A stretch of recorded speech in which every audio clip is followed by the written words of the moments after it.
ఆశిస్తూ ఉన్నాను. ఉపవాస కూడికలు అనగానే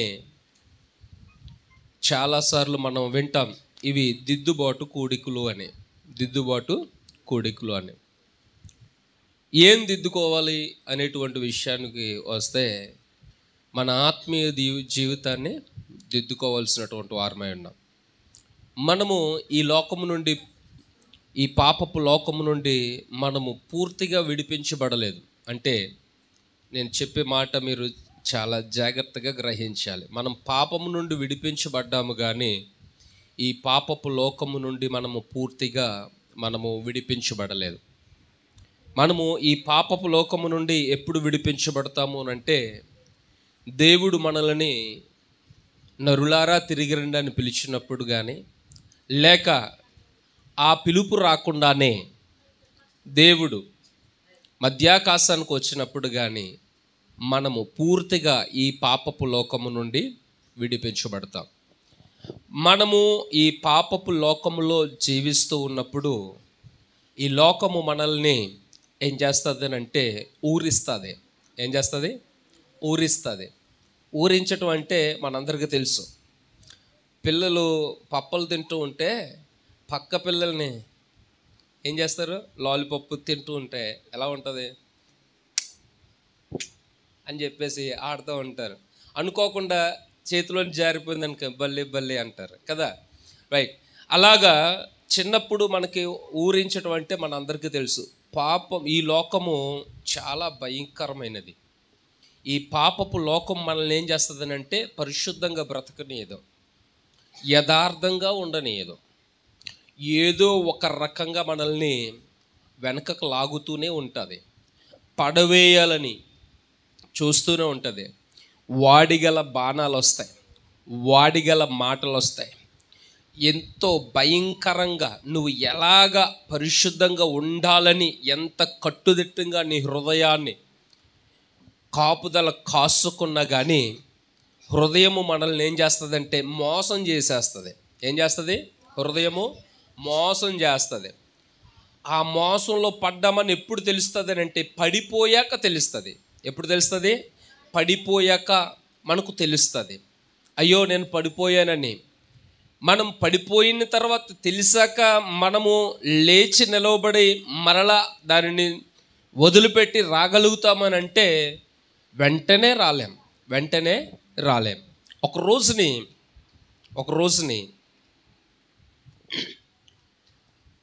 ఇదే కాలం అంటే గోదావరి వచ్చేటువంటి సమయం, వర్షాకాలంలో జూలై మాసం, అలాగే ఇంచుమించుగా ఆగస్ట్ నెల అంతా కూడా ఇంచుమించుగా భయంకరమైన వర్షాలు కురుస్తాయి. కాబట్టి లోతట్టు ప్రాంతాలన్నీ కూడా మునిగిపోతాయి గోదావరి నీరు వచ్చి. ఇలాగే కొంతమంది యవనస్తులు గోదావరి వస్తుందని చెప్పేసి పెద్ద పెద్ద టేకు చెక్కలు, మొక్కలు అన్నీ కూడా కొట్టుకుంటూ వస్తాయి. లోతట్టు ప్రాంతాలు మునిగిపోయి అప్రమత్తం అవ్వక, వారు కొన్నటువంటి సామానులను జాగ్రత్త పెట్టుకోలేక ఒక్కసారిగా అవి ఏం చేస్తాయంటే నీరు ఉధృతి ఎక్కువైపోయి అవి కొట్టుకుంటూ వచ్చేస్తాయి లోతట్టు ప్రాంతానికి. యవనస్తులు చాలామంది ఈత తెలిసినటువంటి వారు ఏం చేస్తున్నారంటే వాళ్ళకు దొరికినట్లుగా తీసుకుని ఒడ్డున పెట్టుకుంటున్నారు. అందరూ వెళ్ళినటువంటి వారు అందరు మనసులు ఒకేలాగా ఉండవు. వాడికి చిన్న చెక్క దొరికింది అనుకోండి, చిన్న రాను ఒక దొంగ దొరికింది అనుకోండి, పక్కోడు అనుకుంటాడు దానికన్నా పెద్దది దొరికితే బాగుండు అని అనుకుంటాడు. వాడికి అంత పెద్దది దొరికితే దానికంటే పెద్దది దొరికితే బాగుండు అనేటువంటి ఆలోచన మనకు తెలియకుండానే మన హృదయాన్ని పొడుస్తూ ఉంటుంది. అయితే అందరూ కూడా వాళ్ళకి ఈతొచ్చు కాబట్టి ఆ నీటిలోకి వెళ్ళి తెచ్చుకొని ఒడ్డును పెట్టుకుంటూ ఉన్నారు. అందులో ఒకడు ఏం చేశాడనంటే, ఏదో పెద్ద మూట కింద వస్తుంది, నాకు ఏదో మొత్తం దొరికేసిందని చెప్పేసి అనుకుని వీళ్ళెవ్వరికీ చెప్పకుండా వాడు ఈదుకుంటూ వెళ్ళిపోయాడు, దాన్ని పట్టుకోవడానికి వెళ్ళిపోయాడు. ఎలాగైనా దాన్ని ఒడ్డుకు తీసుకుని వద్దామని చెప్పేసి చాలా ప్రయత్నం చేశాడు. వెళ్ళాడు, చాలా ప్రయత్నం చేశాడు. అది వెళ్ళిన తర్వాత ఈ వ్యక్తి దాన్ని పట్టుకున్నాడు. అదేంటో అతనికి అర్థమైంది. వదిలించుకోవడానికి ప్రయత్నం చేస్తున్నాడు కానీ వదిలేశాడు, కానీ అది మాత్రం అతన్ని వదిలిపెట్టట్లేదు. అది మాత్రం అతన్నే వదిలిపెట్టట్లేదు. ఇక్కడ అదేమో నీటి స్పీడ్గా వేగంగా ప్రవహిస్తుంది కాబట్టి ఆ వేగం క్రిందకు వాళ్ళు ఏ ప్రక్కన అయితే ఉందో అది అలాగ లాక్కుంటూ వెళ్ళిపోతుంది. అప్పుడు అక్కడ ఉన్నటువంటి స్నేహితులందరూ కూడా అరుస్తూ ఉన్నారు, రే దాన్ని వదిలిపెట్టి వచ్చేసాయి, మనకి ఇంకా ఎక్కువ వస్తాయి, దాన్ని పట్టుకుందాంలే, దాన్ని తీసుకుందాంలే అని చెప్పేసి అరుస్తూ ఉన్నారు. కానీ వాడు ఏం చేస్తున్నాడు? వింటూ ఉన్నాడు, అక్కడి నుంచి రాలేకపోతున్నాడు. ఏంటి వాడు రాలేకపోతున్నాడు? ఏంటి? విడిపించుకుందామని ప్రయత్నం చేస్తున్నాడు, కానీ అది అతనిని విడిచిపెట్టట్లేదు. ఇంతకీ ఏంటో తెలుసా? పట్టుకున్నది ఎలుగుబంటి పట్టుకుంది. ఆశపడ్డాడు, ఏదో నాకు పెద్ద మూట దొరికింది ఈరోజు, బాగుంటుంది అని చెప్పేసి అనుకున్నాడు. కానీ తను దానిని వదిలిపెట్టాడు, కానీ ఆ ఎలుగుబంటు తనను మాత్రము వదిలిపెట్టలేదు. పాపం కూడా అంతే. పాపములో పడిపోయిన తర్వాత, దేవుని నుండి దూరం అయిపోయిన తర్వాత, దేవునిలో ఆత్మీయంగా దేవుని నుండి పూర్తిగా ఆత్మీయంగా పడిపోయిన తర్వాత, పతనావస్థకు వచ్చిన తర్వాత అక్కడి నుంచి రావాలని ప్రయత్నం చేస్తాము, కానీ అక్కడి నుండి రాలేము. ఎందుకంటే పాపము ఏం చేస్తుందనంటే నీ శరీరాన్ని సంతోషపరుస్తుంది. పాపము మన యొక్క హృదయాలకు కావలసినటువంటి తృప్తిని ఇస్తుంది. ఈరోజు మనమందరమును కూడా ఆ యవన వ్యక్తి వలె ఉంటే గనక ఈ యొక్క వాక్యములో నుండి మనము మన హృదయాలను మార్చుకుందాం. ఎందుకు అనంటే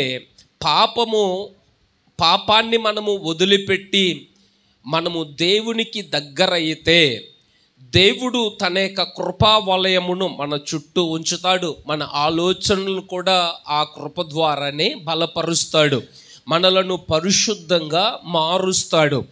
మనము ఈ పాపపు లోకములో ఉన్నాము, కానీ ఈ పాపపు లోకము మనల్ని ఏం చేస్తూ ఉందనంటే మనల్ని లాగుతూ ఉంది, పడవేయాలని మనల్ని వెంబడిస్తూ ఉంది. దానిని విడిచిపెట్టి మనమందరమును కూడా వాక్యము ద్వారా శ్రద్ధగా ఆ వాక్యమును బట్టి మనమందరమును కూడా జీవిస్తే పాపమును మనము దూరం పెట్టవచ్చు. పాపానికి దూరంగా జీవిస్తూ దేవునికి అతి దగ్గరగా సమీపంగా జీవించడానికి దేవుని వాక్యము మనకు సరిపోయేది కనుక నేడు మనమందరమును కూడా ఈ ఉపవాస కూడికలో మొట్టమొదటి కూడికలో మనమందరం కూడా మన హృదయాలను పరిశీలన చేసుకుందాం.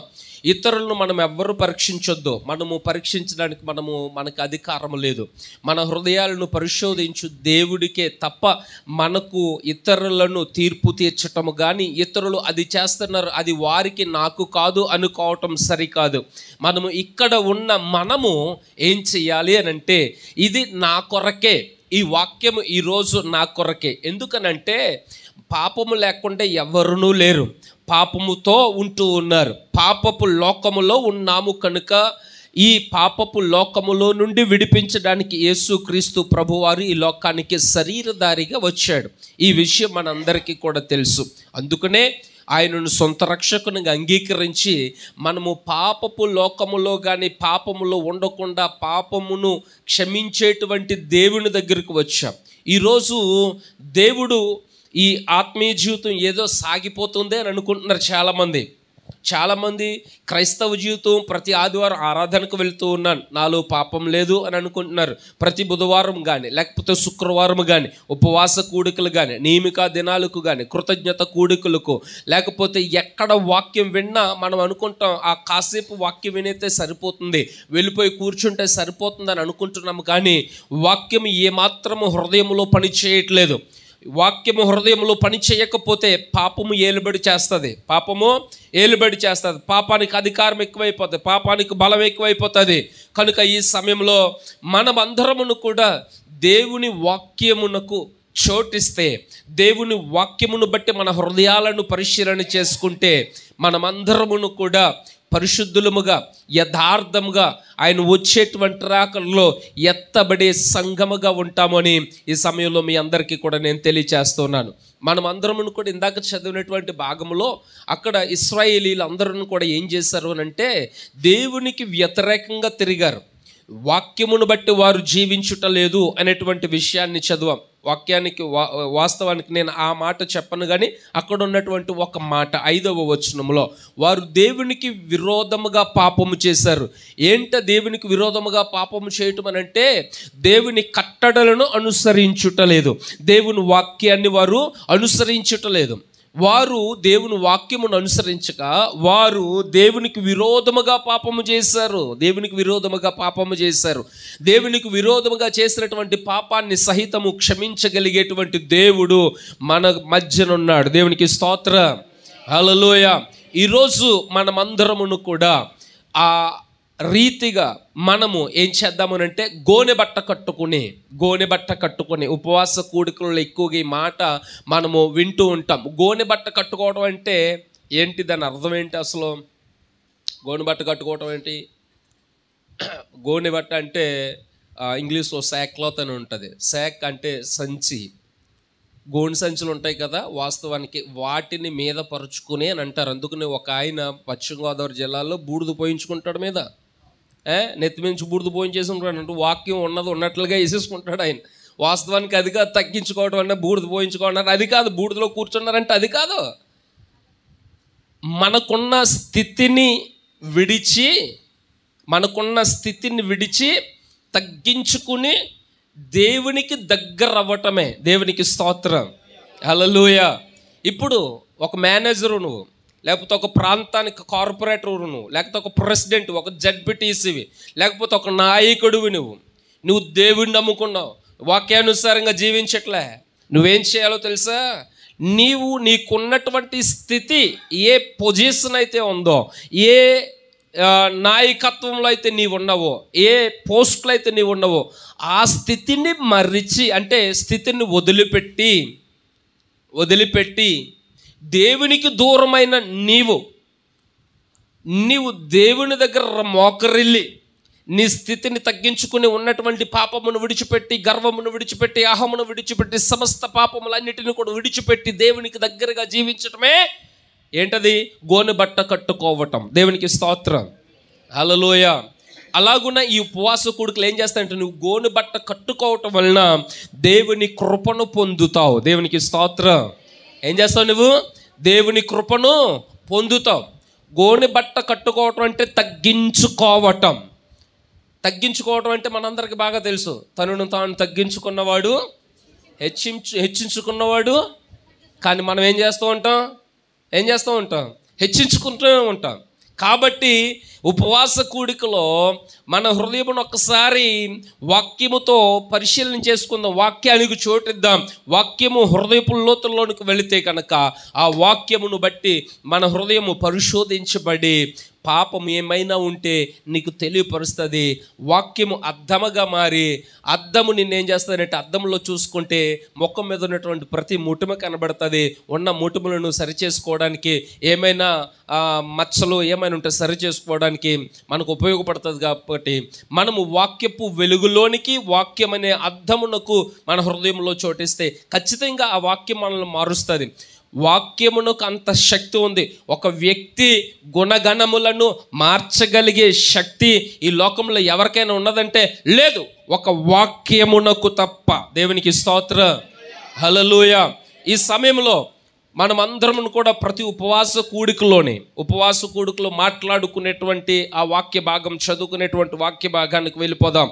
యోవేలు గ్రంథము 2వ అధ్యాయము 12వ వచనం. యోవేలు గ్రంథము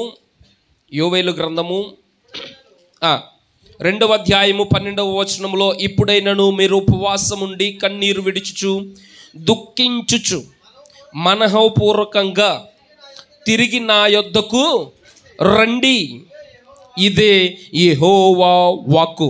13వ వచనం, మీ దేవుడైన యెహోవా కరుణా వాత్సల్యము గలవాడును శాంతమూర్తియు అత్యంత కృపగలవాడనయుండి తాను చేయును దేశించిన కీడును చేయక పశ్చాత్తాపడును గనుక మీ వస్త్రములను కాక మీ హృదయములను చింపుకొని ఆయన తట్టు తిరుగుడి. చిన్న ప్రార్థన చేసుకుందాం. కృప కలిగిన మా తండ్రి, నీ కొందనాలు. వాక్యము చదవబడి ఉన్నది.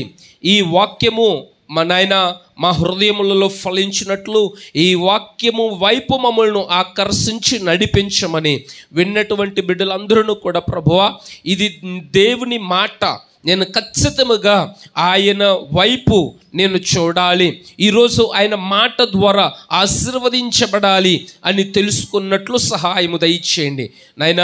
నిలవబడినటువంటి నేను నీ వాడను, నా మాటలు కాదు, నీ మాటలే ఇక్కడ వినిపించబడాలి. మీరే సహాయము చేయండి. మా ప్రతి ఆటంకమును, పొంచి ఉన్న ప్రతి వ్యతిరేకతను యేసు నామములో ఇప్పుడే పొమ్మని ఆజ్ఞాపిస్తూ ఉన్నాను. సహాయము దయచేసి మీరే మహిమ పొందమని యేసుక్రీస్తు నామములో అడుగుచూ ఉన్నాము తండ్రి, ఆమేన్. దేవునికి స్తోత్రం. యోవేలు గ్రంథంలో మనం అందరం కూడా చూసాం. యోవేలు ప్రవక్త ద్వారా ఇశ్రాయేలీయులతో దేవుడు మాట్లాడుతున్నటువంటి మాటలు.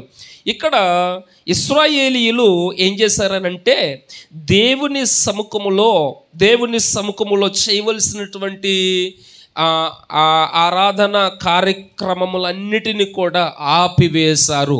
దేవుని సముఖములో చేయవలసినటువంటి, దేవుని సన్నిధిలో దేవాలయంలో జరగవలసినటువంటివి అన్నీ కూడా ఆపేశారు. దేవాలయంలో ఏం జరుగుతుంది? వాస్తవానికి ఆరాధనలు జరుగుతాయి. ఆరాధనలు జరగవలసినవి జరగటం మానేశారు. ఇశ్రాయేలీయులు వెళ్ళటం మానేశారు. ఎందుకు మానేశారంటే వారు దేవునికి భయం లేదు. దేవుని ప్రజలుగానే వారు ఉన్నారు కానీ దేవుని భయం లేదు. దేవుని సేవకులుగానే ఉన్నారు కానీ దేవుని భయం లేదు. ఇక్కడ వాక్యము కూడా చాలా స్పష్టంగా తెలియజేస్తుంది. కాపర్లు కూడా ఏం చేశారంటే అక్కడ చేయవలసినటువంటి పని వారు చేయక దేవుని సన్నిధికి అర్పణములను, పానార్పణములను రానయ్యకుండా నిలిచిపోయినాయి. సేవకుని పని చేయట్లేదు, విశ్వాసులు పని చేయట్లేదు.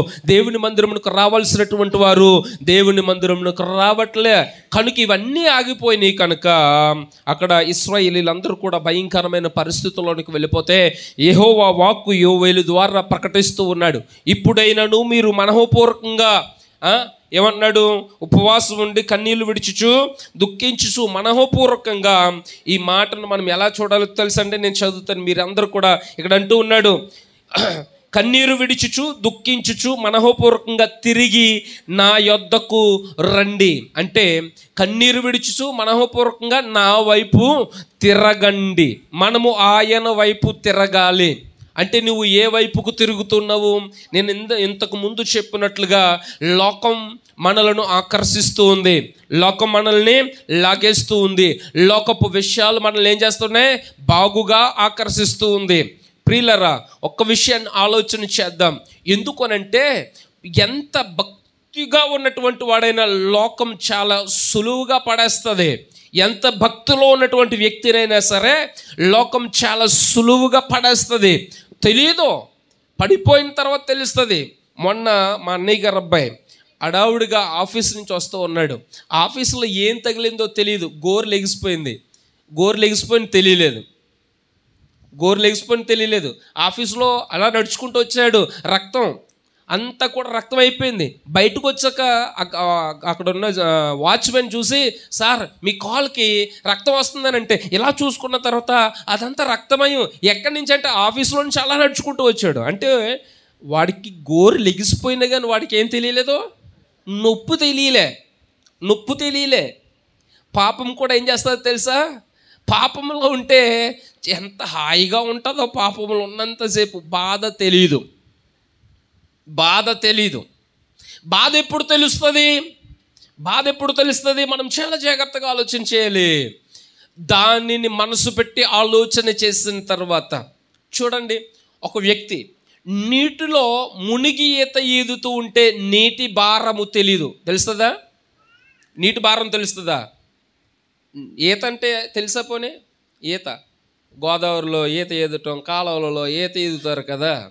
మనకి ఎప్పుడు తెలుస్తుంది దాని విషయం? ఎప్పుడు తెలుస్తుంది తెలుసా? మనం మునిగిపోతుంటే ఈత యొక్క ప్రాముఖ్యత ఏంటో మనకు తెలుస్తుంది. అప్పుడు ప్రాణాలు పోతాయి, ప్రాణ భయం వచ్చేసి అయ్యో నాకు ఈత వచ్చి ఉంటే బాగుండని అనుకుంటారు కదా. ఈత నీటిలో ఉన్నంతసేపు, నీటిలో మునిగినంతసేపు మనకు నీటి యొక్క బరువు తెలియదు. కానీ మనం ఎప్పుడైతే ఒక బిందె కానీ ఒక బకెట్తో నీళ్లు ముంచుకొని దానిని భుజం మీద పెట్టుకుని వస్తే దాని భారం తెలుస్తుందో, పాపములో ఉన్నంతసేపు ఎవడికి పాపము యొక్క దాని యొక్క భారం ఏంటో మనకు తెలియదు. అదెంత దేవుని నుండి దూరం చేసేస్తుందో తెలియదు. ఈరోజు ప్రతి క్రైస్తవుడు, ప్రతి విశ్వాసి ఒక విషయాన్ని గ్రహించాలి. ప్రతి విశ్వాసి అనుకుంటాడు, నేను ప్రార్థన చేస్తూ ఉన్నాను, 3 పూట్ల ప్రార్థన చేస్తూ ఉన్నాను. దావీదు కంటే ఎక్కువగా ప్రార్థన చేసే వాళ్ళు ఉంటారు క్రైస్తవులు. కానీ పాపం ఏమాత్రము వారి నుండి తొలగిపోదు. ఈరోజు మనమందరం కూడా ఈ ఉపవాస కూడికలో ఒక్కసారి పరిశీలన చేసుకోవాలి. నువ్వు ఎంత ప్రార్థన చేసినా కానీ పాపము నిన్ను పడవేయడానికి చూస్తుంది, దేవుని నుండి నిన్ను లాగేయడానికి చూస్తుంది. ఏదో ఒక రకంగా నీ మీద బండాలు వేసి నిన్ను దేవుని నుండి దూరం చేయాలని ప్రయత్నం చేస్తూ ఉంటుంది పాపం. కాబట్టి మనము వాక్యము తెలియజేస్తున్నది ఏంటో తెలుసా? కన్నీరు విడిచుచు మనఃపూర్వకంగా ఆయన వైపు తిరగాలి. అంటే లోకం మనల్ని తిప్పేస్తూ ఉంది. లోకం ఎంత ఈజీగా పడేస్తుందో సింపుల్గా చెప్తాను. రాజమండ్రి అంతా కూడా ఏమైపోయిందంటే, మునిగిపోవడం కాదు, మునిగిపోవడం పక్కన అది ఎప్పుడు ఉండేదే రాజమండ్రికి. చిన్న ఓన వస్తే మునిగిపోద్ది, మీరే బెటర్ ఇక్కడ. దేవునికి స్తోత్రం, హల్లెలూయా. రాజమండ్రి అంతా ఏమైపోయిందో తెలుసండి? తిండిమయం అయిపోయింది అంతా కూడా. ఏమైపోయింది? తిండి, ఈట్ స్ట్రీట్, రెస్టారెంట్లో, చెట్టు కిందో చిన్న రెస్టారెంట్, పుట్ట కిందో చెట్టు ఒక రెస్టారెంట్. ఆడు ఒక బిర్యానీ అమ్మితే ఈడు ఒక బిర్యానీ అమ్ముతాడు. రకరకాల బిర్యానీలు కూడా అమ్ముతూ ఉంటాడు. అవన్నీ కూడా మనం వెళ్తున్నప్పుడు మనం ఎక్కడికి వెళ్ళాలనుకుంటాం? మెయిన్ రోడ్డు వెళ్ళి షాపింగ్ చేసుకుని వద్దామని అనుకుంటాం. హలో అనుకుంటాం. వెళ్ళిన తర్వాత ఏమవుతుందో తెలుసా? వెళ్ళేటప్పుడు అనుకుంటాం మంచి స్మెల్ వచ్చింది అనుకోండి, మరలా వచ్చినప్పుడు ఇక్కడ ఆగుదాం ఖచ్చితంగా. ఎలాగని లెగ్ పీస్ తినాలి, చాలా బాగుంటుంది. మళ్ళీ దానికి కొన్ని యూట్యూబ్లో రీల్స్ వస్తూ ఉంటాయి, పలానా చోట పలానా దిక్కుని సూపర్, అద్భుతం, అమోఘం అంటారు. ఆ రీల్స్ని చూస్తాం. లేకపోతే వాడు వీడు చెబుతూ ఉంటాడు ఎంత బాగుంటుందని. ఖచ్చితంగా ఆ దారికి వెళ్ళినప్పుడు మనకు అది గుర్తుకు రాదు, కానీ ఆ చోటకి వెళ్ళినప్పుడు ఖచ్చితంగా గుర్తొస్తుంది. ఇక్కడ ఇది ఉంది కదా, మరలా వచ్చినప్పుడు ఒకటి వేసేద్దాంలే అని అనుకుంటాం. దేవునికి స్తోత్రం, హల్లెలూయా. రాజమండ్రి అంతా కూడా ఫుడ్. మీరు ఒక్కసారి సాయంత్రం 4:30-5 గంటల నుంచి ఒక్కసారి జల్లెడేస్తే మొత్తం రాజమండ్రిలో సగానికి సగం ఫుడ్ అమ్మేవాళ్ళే. తిండిపోతలను చేసేస్తుంది రాజమండ్రి అంతా. ఏం చేస్తుంది? తిండిపోతలను చేస్తుంది. అంటే తినొద్దంటారా పాస్టర్ గారు? తినొద్దంటారా? తినాలి. ఎక్కడ తినాలి? దేవునికి స్తోత్రం. ఎక్కడ తినాలి? ఇంటికాడ, ఇంటి దగ్గర తినాలి. మంచి సమాధానం చెప్పాడు, బాగా వింటున్నాడు. మీరు వింటున్నారో లేదో?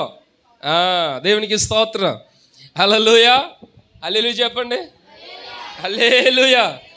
కనుక నేను చెప్పేటువంటి విషయం ఏంటంటే, తిండి మనలను సోమరిపోతులు చేస్తుంది. ఏం చేస్తుంది? సోమరిపోతులు చేస్తుంది. నిజం, వాస్తవం, చాలా జాగ్రత్త. మనల్ని సోమరిపోతులు చేసేది అదే. ఆకలేస్తే పరిగెడతాం, కడుపు నింటే దుప్పడు ముసుగు పెడతాం. ఏమొస్తుంది తిన్న తర్వాత? ఖచ్చితంగా ఆకలేసి వస్తుందా? కొన్నిసార్లు మేము 6 గంటలకు తినేస్తాం, ప్రార్థన లేనప్పుడు 6 గంటలకు తినేస్తాం ఇంటి దగ్గర. 1 గంట టైంకి ఆకలేస్తుంది. కిచెన్లోకి వెళ్ళి చూసుకుంటాం, ఏముండవు పిల్లలు స్నాక్స్ తప్పించి ఇంకేముండవు. అప్పుడు అనిపిస్తుంది, చూసావా ఎంత తిండిపోతున్నా అయిపోయినా. 6 గంటలకు తిన్నాం, 1 గంట టైంకి ఆకలేసేస్తుంది. వెతుక్కుంటాం, ఏం దొరకవు. మరలా వచ్చి యథావిధిగా కొన్ని మంచిని తాగేసి ముసుకేస్తాం మళ్ళీ. ఎందుకనంటే తినాలి. బైబిల్లో ఒక మాట చెప్తుంది, నీవు తిండిపోతువైన ఎడల నీ గొంతులో. నిజంగా పెట్టుకోవాలి కత్తి. మరి ఎంతమంది ఉంటారు కత్తి పెట్టుకుంటేనే? నిజంగా కత్తి పెట్టుకుంటే. వాక్యానికి ఒక ఆయన మొన్న చెప్పాడు, బైబిల్లో ఇలా గీత గీతినంట దేవుని ముఖం మీద గీసేసినట్టు అవుతుందంట, అండర్లైన్ చేసుకుంటేనే. నాకు చాలా విచిత్రం అనిపించింది. ఇది ఎక్కడ బోధరా బాబు అనుకున్నాను నేను. అండర్లైన్, మనకు వాక్యం ఇప్పుడు మనఃపూర్వకంగా తిరిగి నా యొద్దకు రండి ఆ మాట మనం అండర్లైన్ చేసుకోలేదు అనుకోండి, ఆ మాట మనం అండర్లైన్ చేసుకున్నాం అనుకోండి, ఆయన అంటున్నాడు మొక్క మీద గీసేస్తావు అలాగా అని అడుగుతున్నాడు. అక్కడ దబ్బాయించేస్తున్నాడు అందరినీ. దేవునికి స్తోత్రం. నాకు ఇంకా ఏం చేశానంటే ఇంకా బోధ వింటాం మానేసి నేను బైబిల్ చదువుకున్నాను కాసేపు. అంత ఎక్స్ట్రీమ్గా మనం ఉండకూడదు, అర్థమవుతుందండి? అంత ఎక్స్ట్రీమ్గా మనం ఉండకూడదు. అంత దాన్ని ఓవర్ స్మార్ట్ అంటారు అన్నమాట ఇంగ్లీష్లో. నువ్వు అంతగా ఉండకూడదు, బ్యాలెన్స్డ్గా ఉండాలి. అంతగా ఉన్నాం అనుకోండి ఎక్కడో చోట పడిపోతాం. పడిపోయామా పాతాళానికి వెళ్ళిపోతాం. పాతాళం అంటే అట్టడుగు స్థాయికి వచ్చేస్తాం మనం. ఆత్మీయ జీవితాన్ని ఎప్పుడు కూడా బ్యాలెన్స్డ్గా చూసుకోవాలి. నీవు పడిపోకుండా కాసుకుంటూ నీవు మరీ ఆత్మీయంగా పరిసయ్యులా తయారవద్దు. పరిసయ్యులు అలాగే చేస్తారు. వారానికి 2 సార్లు ఏం చేస్తారు? ఉపవాసం ఉంటారు. ప్రతి సోపులోను పుదీనాలోను ఏం చేస్తారు? అరే వారు సంత వీధుల్లో ప్రార్థనలు చేస్తారు, అందరికీ షలోమ్ అని చెప్తారు. పరిసయ్య, మీరు పరిశున్నం కొట్టిన సమాధులు అని చెప్పాడు ప్రభు. పరిసయ్యులా తయారవద్దు. వాళ్ళు వెళ్ళేవారిని వెళ్ళనీరు అంటే ఆత్మీయంగా బ్రతికే వాళ్ళని కూడా మోకాలు అడ్డవేసేస్తారంతే. చర్చికి వచ్చే వాళ్ళని కూడా చర్చికి రానియకుండా తయారవుతారు చాలామంది క్రైస్తవులు. అలాగునుంటారు. కనుక నేను చెప్పేటువంటి విషయం ఏంటంటే, ఈరోజు ఒక కుటుంబము దేవునికి దూరం అయిపోయింది. ఒక కుటుంబం పరిశుద్ధ గ్రంథంలో దేవునికి దూరం అయిపోయింది. అంటే దేవునికి దూరం అంటే దేవుని దేశము నుండి, అంటే బెత్లెహేము నుండి దూరం అయిపోయిన కుటుంబం ఒకటి ఉంది. నేను ఆ 3 పేర్ల నుంచి ఒక చిన్న మెసేజ్ చెప్పేసి నేను త్వరగా ముగించేస్తాను. ఇక్కడ మరలా మొదటి వాక్యానికి వచ్చేద్దాం. వారు ఎందుకు వెళ్ళిపోవారు ఏంటి అనేటువంటి విషయం మీ అందరికీ అర్థమైపోయి ఉంటుంది. మీ అందరికీ అర్థమైపోయింది. రూతు వెళ్ళిపోయిందా? రూతు వెళ్ళలేదు. పుస్తకం పేరు రూతు, నయోమి వెళ్ళిపోయింది. అది కావాలి మనకి. దేవునికి స్తోత్రం, హల్లెలూయా. అయితే ఇక్కడ మీరు ఇప్పుడైనాను మనఃపూర్వకంగా తిరిగి ఆయన యొద్దకు రావాలి అనేటువంటి విషయాన్ని బట్టి ఆయన వైపుకు తిరగాలి. ఎవరి వైపుకు తిరగాలి? మనం దేవుని వైపుకు తిరగాలి. మనము దేవుని వైపుకు తిరిగినప్పుడు దేవుడు మనకు సహాయం చేస్తాడు. మనం జారిపోకుండా. చూడండి, పిల్లలు జారిపోతారని మన చెయ్యి ఎలాగైతే పిల్లలు ఇచ్చి లేకపోతే చెయ్యి ఇచ్చి వాళ్ళ చెయ్యిని పట్టుకుని మనం ఎలాగైతే నడుస్తామో జారిపోకుండా, దేవుడు మన ఆత్మీయ జీవితంలో మనలను పడిపోకుండా ఆయన మన చేయి పట్టుకునే నడిపిస్తాడు. దేవునికి స్తోత్రం. మన చేయి పట్టుకుని నడిపిస్తే మనం జారిపోతామన్న భయం ఉండదు. ఎందుకంటే మనము ఆయన చేయి పెట్టుకోలే, ఆయనే మన చేయి పట్టుకుని నడిపిస్తాడు. దేవునికి స్తోత్రం, హల్లెలూయా. అలాగున ఒక కుటుంబం మనందరికీ కూడా తెలుసు. రూతు గ్రంథము 1వ అధ్యాయం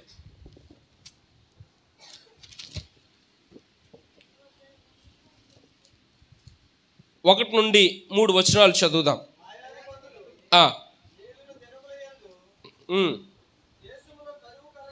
దేశములో కరువు కలగగా యోదా బెత్లెహేము నుండి ఒక మనుష్యుడు తన భార్యను తన 2 కుమారులను వెంటబెట్టుకుని మోయాబు దేశమున కాపురముండుటకు వెళ్ళెను. ఆ మనుష్యుని పేరు ఎలీమెలెకు, అతని భార్య పేరు నయోమి, అతని 2 కుమారుల పేర్లు మహులోను, కిల్యోను. వారు యూదా బెత్లెహేము వారైన ఎఫ్రాయిములు. వారు మోయాబు దేశమునకు వెళ్ళి అక్కడ కాపురముండిరి. నయోమి పెనిమిటి అని ఎలీమెలెకు చనిపోయిన తరువాత ఆమెయు అతని 2 కుమారులు నిలిచి ఉండిరి.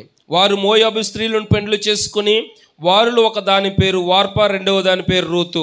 వారు ఇంచుమించు 10 సంవత్సరములు అక్కడ నివసించిన తర్వాత మహలోను కిల్యోను 2 చనిపోయిరి. కాగా ఆ స్త్రీ తాను కనిన 2 కుమారులను తన పెనిమిటియు లేనిది అయ్యింది. దేవునికి స్తోత్రం, హల్లెలూయా. ఇక్కడ మన అందరికీ కూడా తెలుసు నయోమి. నయోమి దేవుని భక్తిలో ఎదుగుతున్నటువంటిది. నయోమి అనేటువంటి మాటకు మధురం. నయోమి అనేటువంటి మాటకు మధురం. ఇక్కడ మహులోను అనేటువంటి మాటకు వ్యాధి. మహులోను అనేటువంటి మాటకు వ్యాధి. కిల్యోను అనేటువంటి మాటకు మరణం లేక నాశనం. మరణం లేక నాశనం. నయోమి అంటే మధురం. చాలా జాగ్రత్తగా వినాలి. నయోమి అని అంటే, హలో ఇక్కడ ఉన్నారా? అందరూ అక్కడి నుంచి చెప్తున్నారు, మీరు చెప్పరా? చెప్పాలి. నయోమి అంటే మధురం. మహులోను అంటే వ్యాధి. మహులోను అంటే వ్యాధి. కిల్యోను మరణం లేక నాశనం. ఈ 3 పేర్లను బట్టి ఈరోజు మన జీవితాలను సరి చేసుకుందాం. నేను వాక్యాన్ని ధ్యానిస్తూ ఉన్నప్పుడు నాకు అర్థమయ్యే రీతిగా నేను ఎలా చేసుకున్నాను. మధురమైన జీవితాన్ని దేవునికి దూరం అయితే వ్యాధిని బట్టి నాశనం తెచ్చుకుంటాం. మధురమైన జీవితాన్ని దేవునికి దూరం అయితే వ్యాధిని బట్టి నాశనాన్ని కొని తెచ్చుకుంటాం. ఒకసారి ఆలోచన చేద్దాం. వ్యాధిని బట్టి నాశనం అయిపోతాం అంటే మరణం వస్తుంది. నయోమి బెత్లెహేములో ఉండగా తన కుటుంబం చక్కగా వర్ధిల్లుతున్నటువంటి కుటుంబంగా ఉంది. మంచిగా ఉంది, చాలా చక్కగా ఉంది. మనందరికీ తెలిసినటువంటి విషయమే. ఎలిమెలెకు బ్రతుకున్నాడు, మహులోను కిల్యోను కూడా ఇద్దరు కుమారులు కూడా బ్రతికే ఉన్నారు. దేశంలో కరువు వచ్చింది. కరువు రాదా? ఇంకా దేశంలో ఇంకా కరువు రాదా? కరువు వస్తే అందరూ కూడా చనిపోతారా? అసలే బెత్లెహేం వారు నివసించేటువంటి ప్రాంతం బెత్లెహేం అనగా రొట్టెల ఇల్లు. అందరికీ తెలుసు, రొట్టెల ఇల్లు లేక సమృద్ధి కలిగిన ఇల్లు లేక సమృద్ధి కలిగిన ప్రాంతం. ఏంటి సమృద్ధి కలిగినటువంటి ప్రాంతంలో, సమృద్ధిగా ఉండేటువంటి ప్రాంతము ఒకసారిగా కరువు రావడం ఏంటి? ఏమండి, ఒక విషయం చెప్తాను. ముఖేష్ అంబానీ ఉన్నాడు. ముఖేష్ అంబానీ మనందరికీ కూడా తెలుసా తెలీదా? మొన్నే వాళ్ళ కొడుకు బిల్లు చేశాడు 5,000 కోట్లు ఎట్టి. ఎన్ని వేల కోట్లు? 5,000 కోట్లు. ఒకటి కాదు, 2 కాదు. వాళ్ళ ఆస్తిని అంతా కూడా కూర్చుని రోజుకు 3 కోట్లు చొప్పున ఇంకా పైబడి ఖర్చు చేస్తే, రోజుకి 3 కోట్ల పైబడి ఖర్చు చేస్తే 900 ఇంచుమించుగా 23 సంవత్సరాల పైబడి కూర్చుని తింటే అప్పుడు దొరుకుద్దట ఆస్తి. 923 సంవత్సరాలు అంటే అంత ఆస్తి వాళ్ళకే ఉన్నది. మొన్నే ఒక విషయం చెప్పాడు. వాళ్ళ పెళ్లి చేసుకున్న కోడలను బట్టి ఇంకో 25,000 కోట్లు యాడ్ అయ్యిందంట వాళ్ళ ఆస్తిలో. లాభం ఆర్జించారు వాళ్ళు. అంత బిజినెస్ చేస్తున్నారు, రైట్, వాళ్ళ దగ్గర డబ్బు ఉంది. అయితే అనంత్ అంబానీకి ఆరోగ్యం సరిలేదు. ఆరోగ్యం మరి డబ్బు ఉన్నవాడు కదా, అనారోగ్యం ఎందుకు వచ్చింది? ఒకసారి ఆలోచన చేయండి. బెత్లెహేము సమృద్ధి కలిగిన ఇల్లు, రొట్టెల ఇల్లు, దేవుడు ఉండేటువంటి ప్రాంతం, దేవునికి సొంతమైన ప్రాంతం, దేవునికి పవిత్రంగా ఉండేటువంటి ప్రాంతం, దేవుని ప్రజల్లో నివసించేటువంటి ప్రాంతం, దేవుని సేవకులు నివసించేటువంటి ప్రాంతం. ఏంటి ఒకసారి కరువు రావడం ఏంటి? ఆ ప్రాంతంలో కరువు రావడం ఏంటండి? ఇంకా అతనికి ఉన్నటువంటి డబ్బు అనంతనం, అది ముఖేష్ అంబానీకి ఉన్నటువంటి ఆస్తి చాలా ఉంది.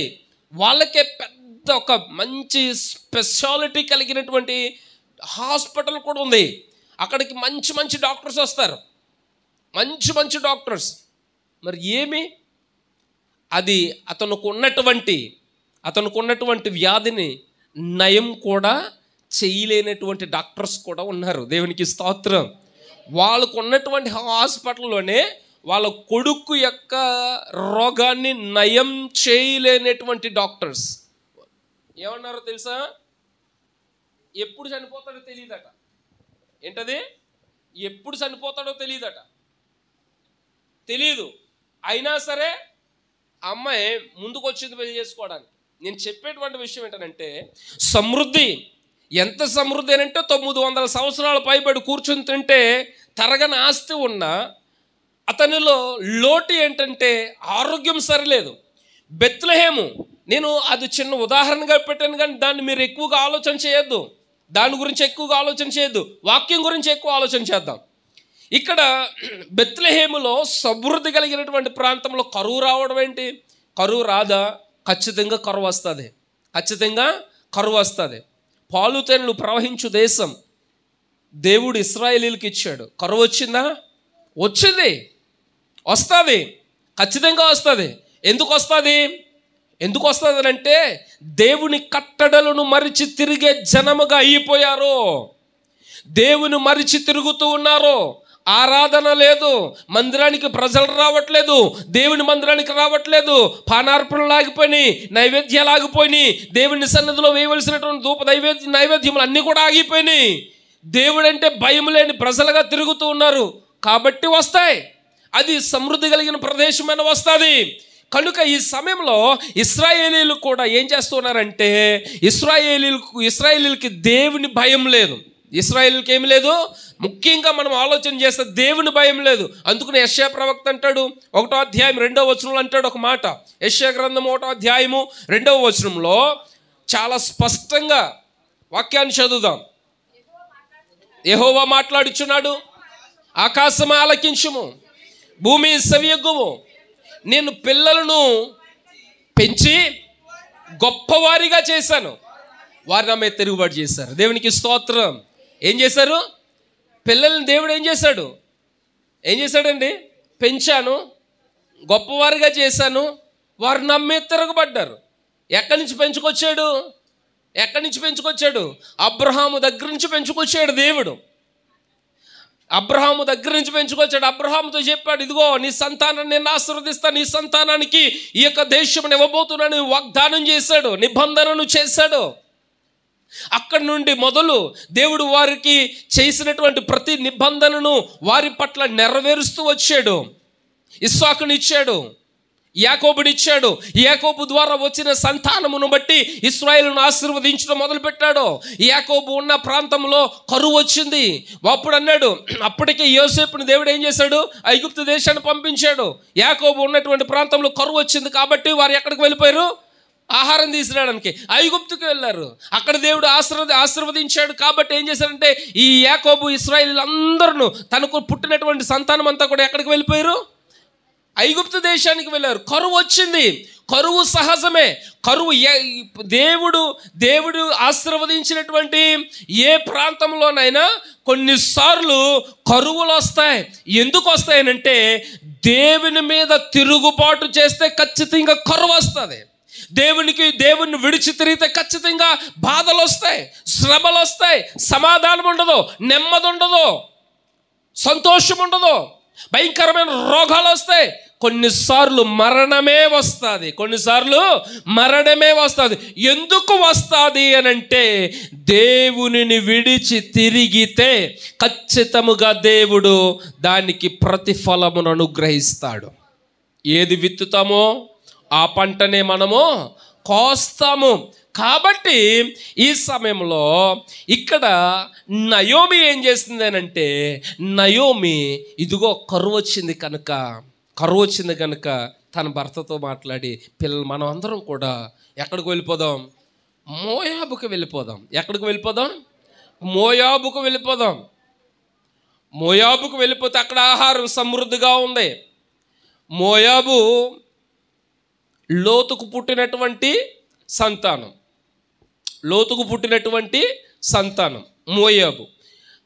మోయాబు ఎప్పుడు కూడా దేవుని ప్రజలకు ఆటంకం కలిగిస్తూనే ఉంది. మోయాబు దేశముగా ఏర్పడిన నాటి నుండి ఇశ్రాయేలీలకు, దేవుని ప్రజలకు ఎప్పుడునూ ఆటంకం కలిగిస్తూనే ఉంది. అక్కడ జరిగేటువంటి భయంకరమైన విగ్రహారాధన కానీ, భయంకరమైన వ్యభిచారం కానీ, దేవుని ప్రజల నాశనానికి ముందున్నటువంటి ప్రాంతము ఏది అని అంటే మోయాబు. ఎక్కడికి వెళ్ళిపోయారు వీళ్ళు? ఎక్కడికి వెళ్ళిపోయారండి? మోయాబు దేశానికి వెళ్ళిపోయారు.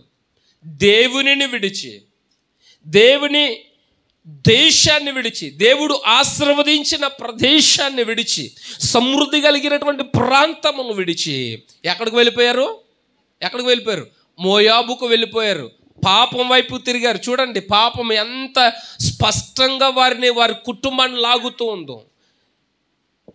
నయోమి కుటుంబం వెళ్ళిపోయింది. మరి మిగతా వాళ్ళ సంగతి ఏంటి? వాళ్ళు వెళ్ళిపోయారంటారా? ఇశ్రాయేలీలందరూ కూడా కరువు వచ్చిందని చెప్పేసి ఇశ్రాయేల్ దేశాన్ని విడిచిపోయి వెళ్ళిపోయారా? ఎందుకు నయోమి కుటుంబం ఒక్కడే వెళ్ళిపోయింది అక్కడి నుంచి? ఆలోచన చేయండి ఒకసారి. నయోమి కుటుంబం ఖాళీ చేసి వెళ్ళిపోయింది. బెత్లెహేమును విడిచి వెళ్ళిపోయారు. బెత్లెహేముని విడిచి వెళ్ళిపోయారు. నయోమి కుటుంబమే వెళ్ళిపోయిన తర్వాత దేవుని విడిచి, దేవుడి ప్రాంతాన్ని విడిచి వారు వెళ్ళిపోయారు. వెళ్ళిపోతే అక్కడ మనకు తెలుసు ఎలీమెలెకు చనిపోయాడు. ఎలీమెలెకు చనిపోయాడు. తర్వాత మహలోను, కిలియోను కూడా చనిపోయారు. నలుగురితో వెళితే ఒంటరిది అయిపోయింది. నలుగురితో వెళితే ఒంటరిది అయిపోయింది. కొంతమంది స్నేహితులు కూడా ఎలా ఉంటారో తెలుసా? నలుగురు కలిసి వెళ్తారు, ఎంజాయ్ చేస్తారు, ఆఖరులో సీసాలు పగలు కొట్టుకుంటారు. యవనస్తులు వస్తే ముగ్గురు, లేకపోతే ఇద్దరు. బలం ఎవడికి బాగా మొత్తం వచ్చిందో వాడు నగ్గేస్తాడు. ఎందుకంటే వాడు ఏం చేస్తాడో కూడా తెలియదు. మధ్యమత్తులో ఇవే జరుగుతున్నాయి ప్రస్తుత దినాలలో. ఇదే జరుగుతున్నాయి దేవుని బిడ్డలారా.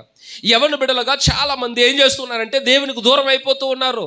ఈమె నయోమి ఏం చేసిందంటే బెత్లెహేమును విడిచి వెళ్ళిపోయింది. దేవుని భయముకు ఉన్నటువంటి, దేవుని వాత్సల్యము, దేవుని యొక్క కృప ఉన్న ప్రాంతాన్ని విడిచిపోయింది. ఎక్కడికి వెళ్ళిపోయిందంటే లోకం వైపు తిరిగి చూసింది. అక్కడ సమృద్ధిగా ఆహారం ఉంది. ఇదిగో మనం అక్కడికి వెళితే మనం ప్రాణాలను దక్కించుకోగలుగుతాము. ప్రాణాలు దక్కించుకోగలిగిందా? లేదే. దేవుని కృప కలిగిన ప్రాంతాన్ని, దేవుడు ఆశీర్వదించిన ప్రాంతాన్ని వదిలిపెట్టేసి మోయాబుకు వెళ్ళిపోతే మోయాబులో ఏమొచ్చిందో తెలుసా? కరువే కాకుండా, అక్కడ కరువు రాలేదు కానీ సమృద్ధి ఉన్నది. కానీ ఇక్కడ చచ్చిపోతామని అనుకుని అక్కడికి వెళ్ళి బ్రతికేద్దామని అనుకుంది. ఇక్కడ ఏదైతే అనుకున్నదో అక్కడ అదే జరిగింది. దేవునికి స్తోత్ర, హల్లెలూయా. చాలాసార్లు మనం అదే చేస్తూ ఉంటాం. దేవునికి దూరం అయిపోతూ ఉంటాం. దేవుని తిరగం, పాపం వైపు చూస్తూ ఉంటాం. మాటలో, క్రియలో, చేతలలో, అన్ని విషయాల్లో దేవునికి దూరం అయిపోతూ ఉంటాం. ఎప్పుడైతే మనము దేవునికి దూరం అయిపోతామో అప్పుడు దేవుడు ఏం చేస్తాడో తెలుసా? మనకు ఒక మంచి పాఠాన్ని నేర్పించడానికి, లేకపోతే ఆత్మీయ స్థితిని మెరుగుపరచడానికి, మరలా తిరిగి దేవుని వైపు రావడానికి దేవుడు ఏం చేస్తాడంటే కొన్ని క్లిష్టమైన పరిస్థితులను కలిగిస్తాడు. మనకి కొన్ని కష్ట పరిస్థితులు నడిపిస్తూ ఉంటాడు. రోడ్డంతా ప్రయాణం చేస్తూ ఉంటే రోడ్డంతా చాలా సాఫీగా ఉండదు. అక్కడక్కడ గతువులు వస్తూ ఉంటాయి. ఆత్మీయ జీవితంలో మనం సాఫీగా వెళ్ళిపోతుందని అనుకుంటే నువ్వు అనుకోవచ్చు, పొరపడొద్దు. ఎందుకంటే నువ్వు సాఫీగా వెళ్ళిపోతున్నావు అంటే నువ్వెచ్చని స్థితిలోనైనా లేవు, నువ్వు వెచ్చగానైనా నువ్వు లేవు, మధ్యరకంగా ఉన్నావు. నువ్వు ఎలా ఉన్నావు? నువ్వెచ్చని స్థితిలో ఉన్నావు. వెచ్చగానైనా నువ్వు లేవు, చల్లగానే నిలువెచ్చని స్థితిలో ఉన్నావు. అనుకున్నావు సాఫీగా వెళ్ళిపోతుందని అనుకున్నావు. ఏంటి నా జీవితం ఇలాగుంది, ఎంత బాగుందో, ఎలాగే ఉంటే బాగుందని అనుకుంటే మనము దేవుని యొక్క కృపను ఎరగలేం. దేవుని గురించి ఇంకా తెలుసుకోలేం. ఆయన శక్తి ఏంటో మనకు తెలియదు. ఈరోజు ప్రియమైనటువంటి దేవుని బిడ్డలారా, మన జీవితాలు సాఫీగా సాగిపోతున్నాయని అనుకుంటే పొరబడినట్లే. ఒకసారి ఆగి చూడండి, ఒకసారి వెనుకకు చూడండి. ఎందుకనంటే పాపం మనల్ని వెంబడిస్తూ ఉంటుంది. కొన్నిసార్లు మన మనోనేత్రాలు గుడ్డితనం కలిగేస్తూ ఉంటుంది. మన ఆత్మీయ నేత్రాలు మూయబడుతూ ఉంటాయి. మనము ఎక్కడి నుంచి ప్రయాణం చేసామో మన గమ్యం అలాగా ఉండదు. కనుక ఈ సమయంలో నేను తెలియజేస్తున్నాను, వీరు ఇశ్రాయేల్ దేశమును బెత్లెహేమును విడిచి మోయాబుకు వెళ్ళిపోయారు. దేవునిని విడిచి లోకం వైపుకు తిరిగేశారు. లోకముల వైపుకు తిరగగా వారు ఏమైపోయారో తెలుసండి? ఎలిమెలెక్, మహలోను, కిల్యోను చనిపోయారు. ఏదేని తోటలో చూడండి ఏం జరిగింది. అవ్వ వెళ్ళింది, సాతానుతో సర్పంతో మాట్లాడుతోంది. అవునా, నిజమా, అంతే, అవునా, నిజమా, అలాగా, అంతే. కొన్ని పండ్లు తిన్నది, చూపునకు రమ్యంగా ఉన్నాయి. కొన్ని పండ్లు తిన్నది, కొన్నిటిని పట్టుకొచ్చి ఎవరికి ఇచ్చింది? భర్తకి ఇచ్చింది. వారు ఎప్పుడైతే తిన్నారో వారు కండ్లు తెరవబడ్డాయి, వారు సిగ్గు ఎరిగారు. పాపం అంటే ఏంటో వారికి అర్థమైపోయింది. అందుకని దేవునికి దూరం అయిపోయారు. అక్కడ కూడా దేవునికి స్తోత్రం. అక్కడ ప్రారంభమైంది. నేటికి ప్రతి ఒక్కరిని కూడా దేవునికి దగ్గర అవుదామనంటే దేవునికి పాపం దూరం చేసేస్తూ ఉంది. దేవునికి స్తోత్రం. మనకి మంచి మాటలు వస్తూ ఉంటాయి. అవునా, అంత పరిశుద్ధులేనా, ఏ పాపం చేయరా, ఏ లోకం వైపు చూడరా, వాళ్ళు ఏమీ చూడరా, అన్నీ వదిలిపెట్టుకుని వచ్చి దేవుని కొరకు మనం అన్ని లోకాచారాలు అన్నిటినీ కూడా వదిలిపెట్టి వస్తే మన ఇంట్లోనే ఉంటారు కొంతమంది. వేరే మందిరానికి వెళ్ళేటువంటి వారు, వేరే సిద్ధాంతాలకు వెళ్ళిపోయేటువంటి వారు ఏం చేస్తారో తెలుసా? చూడొచ్చు కదా, మంచి ముహూర్తం ఏదో చూడొచ్చు కదా, అన్ని ఇష్టానుసారంగా పాస్టర్ గారి దగ్గరికి పెట్టించుకుని వచ్చేస్తావా? పెద్దలకి తెలియొద్దా ఇది? పెద్దలు ఏమనుకుంటారు? చూడాలి, మంచి గడియలు చూడాలి. ఏమండి, తోరణాలు కట్టాలి, లేకపోతే పసుపులు రాయాలి, మొఖాలు పసుపులు రాయాలి, కాళ్ళకు పసుపులు రాయాలి, గంధం పూయాలి, రకరకాల పసుపులు నీళ్ళు తీయాలి, కుంకుమ నీళ్ళు తీయాలి కదా. ఇవన్నీ వదిలిపెట్టుకుని వచ్చిన వాళ్ళమే మనం. కానీ మన కూడా వచ్చిన వాళ్ళు ఏం చేస్తారనంటే, మేము మందిరానికి వెళ్తున్నాం, ఏమ్మా పాస్టర్ గారు ఏమంటారు, మీ పాస్టర్ గారు అలాగా, ఏమైపోతాం తెలుసా? అక్కడ పడిపోతాం, అక్కడ జారిపోతాం. అప్పుడు దాకా నిష్టగా బ్రతికే నీవు, యథార్థంగా బ్రతికే నీవు, పరిశుద్ధంగా బ్రతికే నీవు ఆ మాటకు పడిపోయి చేస్తే ఏం పోయిందిలే, ఏంటది చేస్తే ఏం పోయిందిలే, ఎవడు చూసి వచ్చాడు, అంతే. అక్కడి నుంచి ప్రారంభమవుతుందండి పతనం, దేవుడికి దూరం అయిపోవటం. ఇంకా ఏదైతే విడిచిపెట్టుకుని వచ్చామో మరలా అన్నిటికీ దగ్గర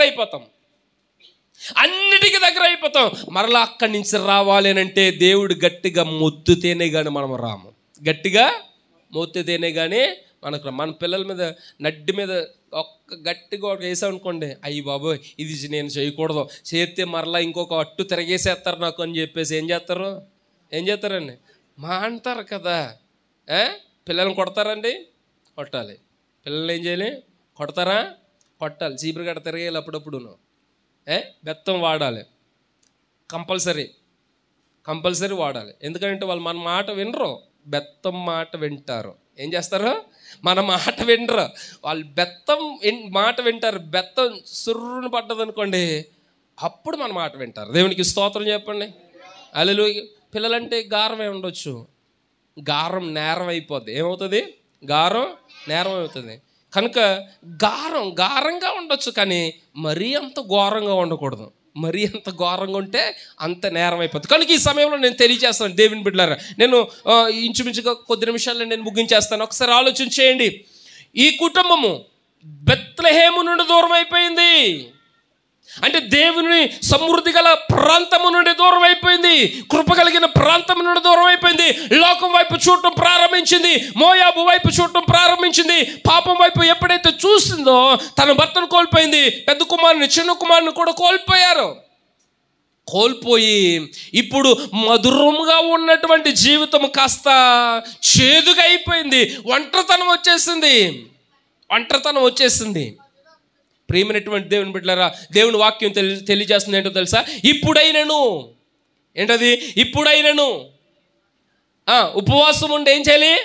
కన్నీరు విడిచుచు మనఃపూర్వకంగా ఎవరి వైపు తిరగాలి? ఆయన వైపుకు తిరగాలి. ఈ నయోమి కూడా అదే చేసింది. ఏం చేసిందో తెలుసా? బెత్లెహేము దేశాన్ని దేవుడు దర్శించడం మొదలుపెట్టాడు. ఆహారం సమృద్ధిగా ఉందని తెలుసుకుని ఏం చేసిందో తెలుసా? ఆమె మోయాబు నుండి మోయాబు నుండి ఆమెయు తన చిన్న కోడలు రూతు కలిసి ఎక్కడికి వచ్చేసారంటే బెత్లెహేముకు వచ్చేసారు. దేవునికి స్తోత్రం, హల్లెలూయా.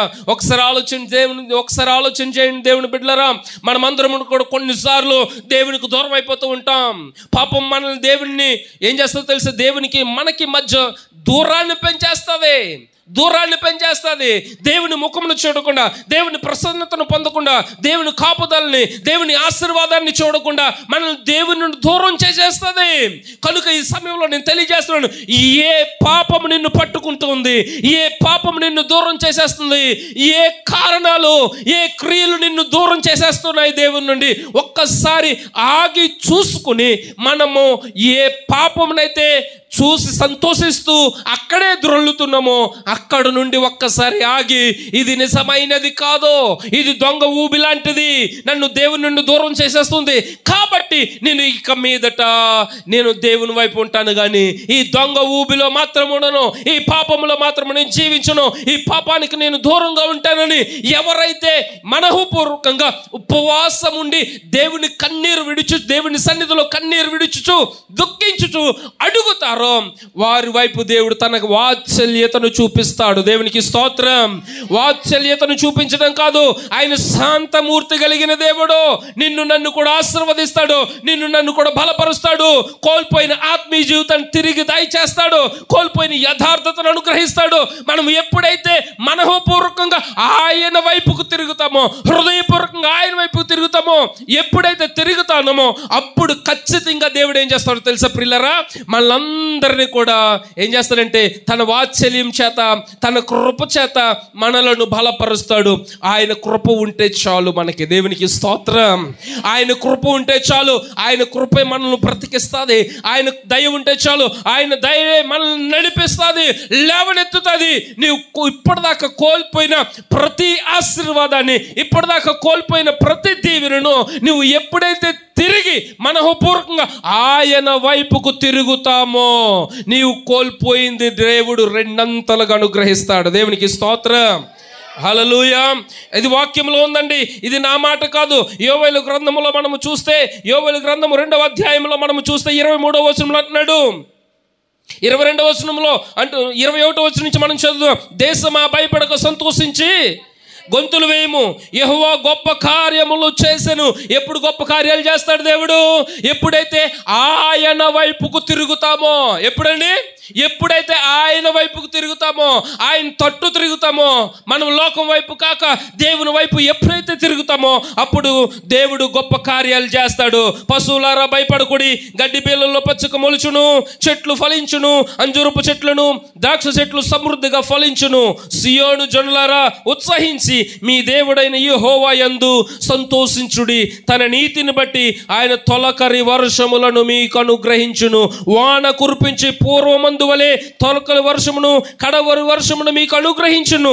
కొట్లలో ధాన్యం ఉంటుంది. దేవునికి స్తోత్రం. క్రొత్త ద్రాక్ష రసం ఉంటుంది, క్రొత్త తైలము గానుగులపై గా పొర్లి పారును.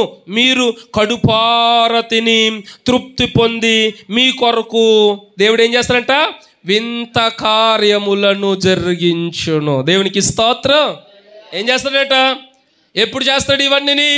ఎప్పుడు చేస్తాడు? మనము ఆయన వైపు తిరిగినప్పుడు, దేవుని వైపుకు తిరిగినప్పుడు. మనము దేవుని విడిచి వెళ్ళిపోతే ఆయన మనకు వింత కార్యాలు చేయడు. దేవుడు ఎప్పుడు చేస్తాడో తెలుసా? వింత కార్యాలు, ఆశ్చర్య కార్యాలు, చూసే క్రియలు మన పట్ల ఎప్పుడు చేస్తాడో తెలుసా? మనం అందరం కూడా మనఃపూర్వకంగా, ఎప్పుడు మనస్ఫూర్తిగా దేవుని వైపు తిరిగితే, దేవుని వైపుకు తిరిగితే. ఇంకొక విషయం చెప్తాను. మనఃపూర్వకంగా అంటే మనసు అంతటితో అని చెప్పేసాను అనుకుంటాం కదా. అక్కడ మనఃపూర్వకంగా అని చెప్పేసి ఉంది. అది జాగ్రత్తగా దాని భావాన్ని లేక దాని భాషను అర్థం చేసుకుంటే, ఆయనను పూర్తిగా అర్థము చేసుకొని, ఏంటది? ఆయనను పూర్తిగా అర్థము చేసుకుని ఆయన వైపుకు తిరిగితే, ఆయన వైపుకు తిరిగితే. చూడండి, కొత్తగా పెళ్లి చేసుకున్నటువంటి కాపురాల్లో గిల్లిగజ్జాలు వస్తూ ఉంటాయి. వస్తాయి రావా? పెళ్లి చేసుకున్న వాళ్ళు ఎన్ని గొడవలు పడి ఈరోజు స్థిరపడ్డారు? హలో, ఎన్ని గొడవలు పడి స్థిరపడ్డారు మీరు? కొత్తగా పెళ్లి చేసుకున్నప్పుడు భార్య భర్తలకు వస్తాయి, అత్తమామలు, ఆడబడుచులు, ఉన్న వాళ్ళందరూ కూడా ఏదో ఒకటి మాట అంటారు. అంటది వచ్చి వాళ్ళు ముక్కెగరేత్తు వచ్చి అంటది, ఇదిగో మీ అమ్మ అలాగన్నది, మీ నాన్న అలాగన్నాడు, మీ తమ్ముడు అలాగన్నాడు, మీ చెల్లి ఎలాగన్నది అని చెప్పేసి నువ్వు అంటావాడు ఆడవా, నువ్వు అడుగుతాడువా, నువ్వు అడిగే వరకు నేను ఈ ఉట్టు దిగను. ఏ ఉట్టు? కోపం అనే ఉట్టు.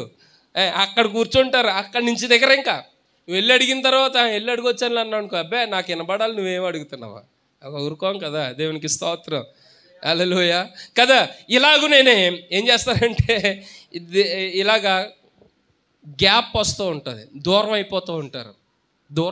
ఎందుకనంటే అర్థం చేసుకోక. ఒక రోజుని 2012 సంవత్సరంలో ఒక పెళ్లి చేశాను. 2012 సంవత్సరంలో ఒక పెళ్లి చేశాను. పెళ్లి చేసిన వారం రోజులకు వాళ్ళు రాజమండ్రి పేపర్ మిల్లో జాబ్ చేసుకోవటానికి వచ్చేసారు.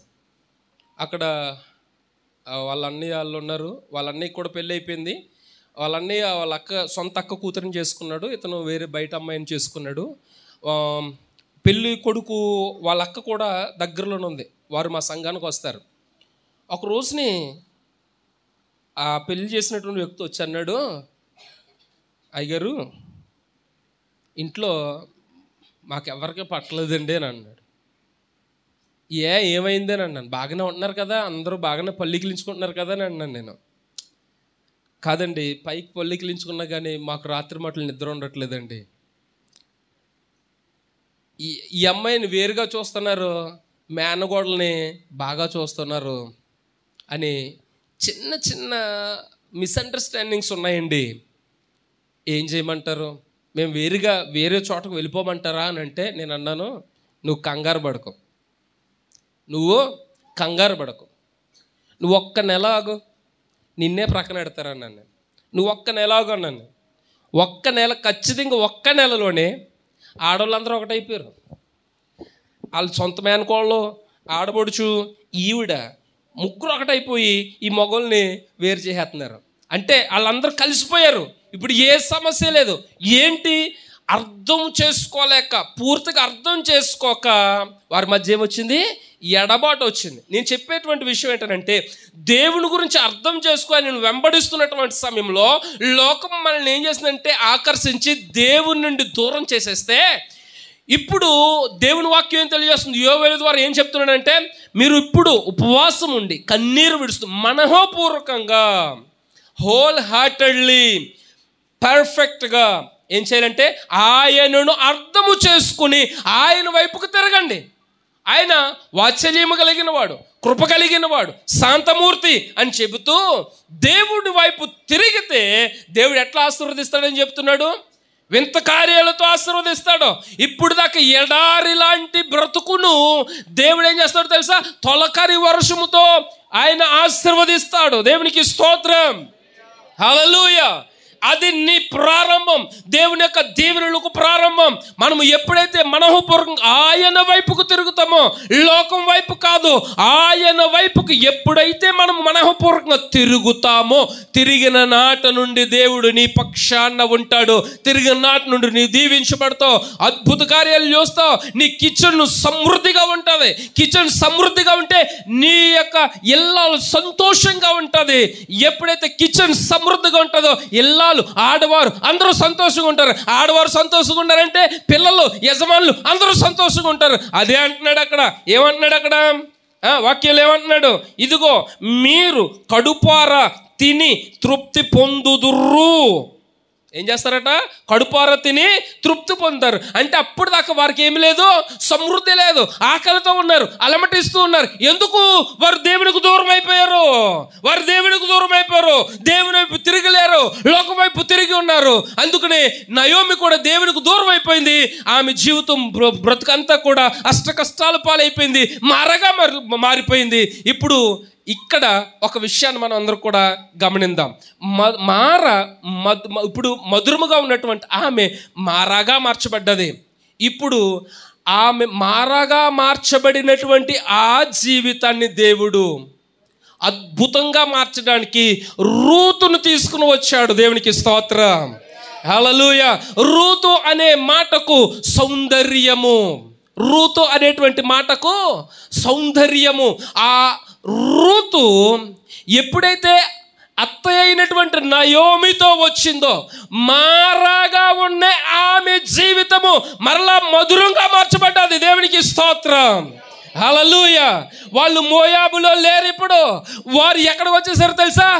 బెత్లెహేముకి వచ్చేసారు. దేవుడు ఉండేటువంటి స్థలంలోనికి వచ్చేసారు. రొట్టెల ఇల్లుకి వచ్చేసారు. సమృద్ధి కలిగిన ప్రాంతంలోకి వచ్చేసారు. మనము ఎప్పుడైతే దేవునికి దూరం అయిపోతామో మారగా మన బ్రతుకులు మార్చబడతాయి, చేదుగా మార్చబడతాయి. మనము ఎప్పుడైతే తిరిగి మరలా మనము దేవుని మందిరానికి వస్తామో అప్పుడు మనం ఆశీర్వదించబడతాం. దేవునికి స్తోత్రం. మనము బలపరచబడగలుగుతాం. మన చేతి పని స్థిరపరచబడుతుంది.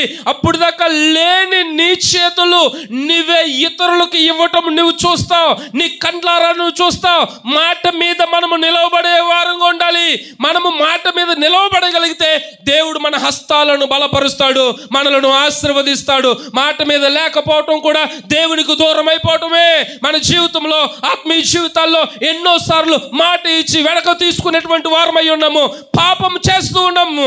దేవునికి నువ్వు మాట ఇస్తున్నావు, సేవకుడికి మాట ఇస్తున్నావు, మీ కుటుంబంలో మాట ఇస్తున్నావు. దాన్ని నెరవేర్చుకోకపోతే పాపం చేసినట్లే. నేను చెప్తున్నాను ప్రియమైనటువంటి దేవుని బిడ్డలారా, ఈ దినాన్ని మనము మాట ఇచ్చి ఆయన వైపు తిరిగితే మన చేతిలో ఏమీ లేకపోయినా కానీ, మన చేతులు ఎండిపోయినా కానీ దేవుని కృపలో, దేవుని వాత్సల్యమును బట్టి, దేవుని దయను బట్టి దేవుడు మన హస్తాలను బలపరుస్తాడు. దేవునికి స్తోత్రం. హల్లెలూయా. వింత కార్యాలు అప్పుడు దాకా ఏది కనబడదు. నీ మార్గాలన్నీ మూసుకుపోయి, కానీ నీవు ఎప్పుడైతే దేవుని వైపు తిరుగుతావో అప్పుడు నీ కొరకు అన్ని మార్గాలు దేవుడు తెరుస్తాడు. దేవునికి స్తోత్రం. హల్లెలూయా. ఒకటి కాదు, రెండు కాదు, నువ్వు వెళ్ళి నీకు నచ్చినటువంటి మార్గములో వెళ్ళడానికి నీ కొరకు అనేకమైన మార్గాలు తెరుస్తాడు. దేవునికి స్తోత్రం. హల్లెలూయా. ఎప్పుడు చేస్తాడో తెలుసా? అది నువ్వు ఇప్పుడే ఆయన వైపు తిరిగితే ఇప్పుడే నీ కొరకు కార్యాలు చేస్తాడు. దేవునికి స్తోత్రం. హల్లెలూయా. ప్రియమైనటువంటి దేవుని బిడ్డలారా, ఒక్కసారి అందరమును కూడా మోకరిందామా. ఒక్కసారి నయోమిలాగా తిరిగి వెళ్ళిపోయామా? ఒకసారి ఆలోచన చేయండి. అందరూ కూడా మోకరిందాం. ఈ సమయంలో దేవుని వాక్యం మనతో మాట్లాడి ఉన్నది కనుక మనం అందరమును కూడా ఆయన వైపుకు తిరుగుదాం, ఆయన వైపు చూద్దాం. దేవుని బిడ్డలారా, ఒక్కసారి మనోపూర్వకంగా మన జీవితంలో మాటలను బట్టి, చూపులను బట్టి, క్రియలను బట్టి, చేతలను బట్టి, అసహించుకుంటున్న బట్టి, శరీర కార్యాలను బట్టి, నీవు కరువు వచ్చిందని, కష్టం వచ్చిందని, అనారోగ్యం వచ్చిందని, శ్రమ వచ్చిందని, ఇబ్బంది వచ్చిందని దేవుని యొక్క వాక్యమునకు లోబడక దేవునికి దూరం అయిపోతే మన జీవితంలో కష్టములు వస్తాయి, శ్రమలు వస్తాయి, ఇబ్బందులు వస్తాయి, చాలా భయంకరమైన పరిస్థితులు వస్తాయి. మనము ఎప్పుడైతే దేవుని వైపుకు మనోపూర్వకంగా తిరుగుతామో, దేవుని యొక్క వాక్యమును అర్థం చేసుకుని, దేవుని యొక్క మనసును అర్థం చేసుకుని మనం ఎప్పుడైతే ఆయన వైపుకు తిరుగుతామో అప్పుడే గొప్ప కార్యాలు దేవుడు మన కొరకు చేస్తాడో, సమృద్ధిని అనుగ్రహిస్తాడని దేవుని వాక్యం తెలియజేస్తుంది. ఒక దేవుని బిడ్డలారా, ఒక్కసారి ఆలోచన చేయండి. ఈ సమయంలో మనం అందరమును కూడా దేవుని సముఖంలో ఉన్నాము. దేవుడు వాత్సల్యత కలిగినటువంటి వాడు, కృపా సమృద్ధి కలిగిన వాడు. ఆ కృప అనేటువంటి వర్షముతో నిన్ను నింపబోతూ ఉన్నాడు. ఆయన దీవెనలతో నిన్ను నింపబోతూ ఉన్నాడు. ఒక్కసారి ఒప్పుకొని, ఏ స్థితిలో నీవు పడిపోయావు, ఏ పాపం నిన్ను వెనుకకు లాగేస్తుందో, ఏ మాట ద్వారా నువ్వు తప్పిపోయి దేవునికి దూరం అయిపోయావో ఒక్కసారి ఒప్పుకొని విడిచిపెడదామా? ఈ మధ్యాహ్నపు వేళలో విడిచిపెడితే, ఆయన వైపుకు తిరిగితే ఖచ్చితంగా ఆయన కృపను పొందుతాం. ప్రియ సహోదరి సహోదరుడు, ఒక్కసారి ఆయన వైపుకు తిరుగుదాం. ఆయన వైపు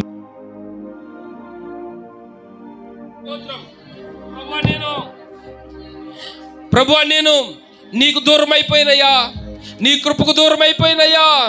యేసయ్యా, నన్ను కనికరించండి ప్రభువా. యేసయ్యా, కనికరించండి దేవా. పాపం చేశాను, నేను నీకు దూరం అయిపోయాను ప్రభువా. మాటలో చేశాను, క్రియ ద్వారా, అంతరంగము ద్వారా నేను దేవునికి దూరం అయిపోతూ ఉన్నాను. అందుకే నేను దీవించబడట్లేదు, అందుకనే నేను బలపరచబడట్లేదు, అందుకనే నాకు స్వస్థత లేదు, అందుకనే నాకు నెమ్మది లేదు, అందుకే నా జీవితంలో ఆదరణ లేదు. ఈ సమయంలో దేవుడు మాట్లాడుతూ ఉన్నాడు. నీవు మనోపూర్వకంగా ఇప్పుడు ఆయన వైపు తిరిగితే, ఆయన వింత కార్యాలు, గొప్ప కార్యాలు, సూచక్రియలు, సమృద్ధిని దేవుడు అనుగ్రహిస్తాడు. సమాధానాన్ని ఇస్తాడు, నెమ్మదిని ఇస్తాడు, సంతోషాన్ని ఇస్తాడు. ఓ సహోదరి, సహోదరుడా, ఆయన వైపు తిరుగుదామా? ఒప్పుకుందామా? ఒక్కసారి పరిశీలన చేసుకుందామా? ఎక్కడ పడిపోయావు నీవు? ఎక్కడ పడిపోయావు? ఏ స్థితిలో పడిపోయావు? ఏ స్థితి నుండి నువ్వు దేవునికి దూరం అయిపోయావు? ఒక్కసారి దేవుని వైపు చూద్దామా? లోకంలో ఏమీ లేదు ప్రియ సహోదరి, సహోదరుడా. లోకంలో పాపము తప్ప, లేత్రాస, జీవపు డమ్మం తప్ప, శరీరాశ తప్ప ఏమీ లేదు. లోకంలో నెమ్మది లేదు. లోకంలో భయంకరమైన పాపము ఏలుబడి చేస్తుంది. అంత కష్టమే. దేవునికి వ్యతిరేకమైన మాటలే. నీవు దేవుని వైపు చూడు. దేవుని మందిరములో ఉన్న నీవు దేవుని వైపు చూస్తే దేవుడు నీ కొరకు వింత కార్యాలు చేస్తాడు. దేవుడు నీ కొరకు వింత కార్యాలు చేస్తాడు. దేవుడు నీ కొరకు వింత కార్యాలు చేస్తాడు. ఒప్పుకుందామా ప్రభువా? అయ్యా, నయోమి నైనా బెత్లెహేము నుండి నైనా మోయాబు దేశానికి వెళ్ళిపోయిందయ్యా. నైనా సమృద్ధి కలిగిన ప్రాంతం